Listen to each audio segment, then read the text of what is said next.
Good afternoon, Code Simplifiers tribes. Behzad is here with another video for you. I hope you had a great time learning so far. As I mentioned last week, today we will finish our tables creation and we will start to manipulating data from our database. So, no further talk, let's get it done. Let's start off with connecting our database. In your tab bar, click on this icon, click OK, and followed by entering the password. Once the database connected, close the window. Find your use school 2 script and execute it to make sure we work on the right database. Here it is, and execute the line.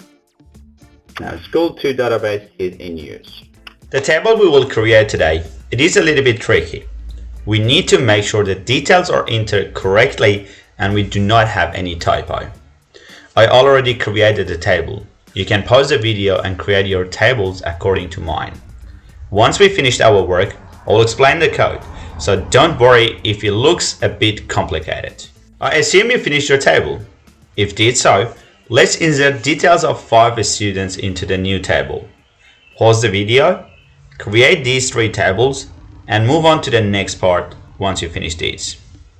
And here is the second part. Again, pause the video and create these tables. Once we finish it, I'll explain the process so you will understand what we have done so far. Let's take a closer look at this table. Here we have our student table, subject table, and the student in each subject table. We'll read it as follows. Each student in our school registered in a subject, and that information will be stored in a student in subjects table. I will give you a real example to illustrate the point. Here is Behzad who wants to study at Cool School. At Cool School, 5 subjects will be offered to study. Behzad wants to enroll in all of them, and his record of enrolling in those subjects will be stored in a student subject table. And here is our student in subject table. We have a student ID, and subject name as our primary key. The reason I named these 2 variables was to avoid confusion. We have date of enrollment in each subject, student grade for each subject, and their result for that subject. Pay attention here because we have 2 primary keys for this table. And those primary keys has been referenced from our student and subject tables.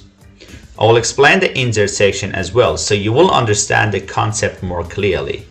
Here is our student ID from our student table, subject name from our subject table, followed by date of enrollment, the grade, and the result of each student. As you see, the other 4 students followed the same principles. That was the last part of our tables creation. Let's take a step back and analyze what we have done from the beginning. We created a database first. Inside the database, we created tables and connect them accordingly.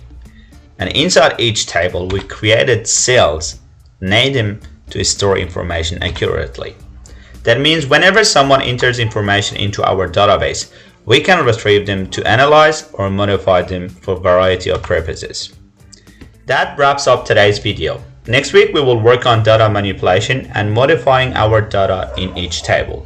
As per usual, if any section of this video wasn't clear enough to you, please write your concern in the comment section. I will read them and respond to them as soon as I can. At the end, if you are new here and this video was helpful to you, please support our work by subscribing and liking this video. Thank you for watching and enjoy the rest of your week, and I will see you next week.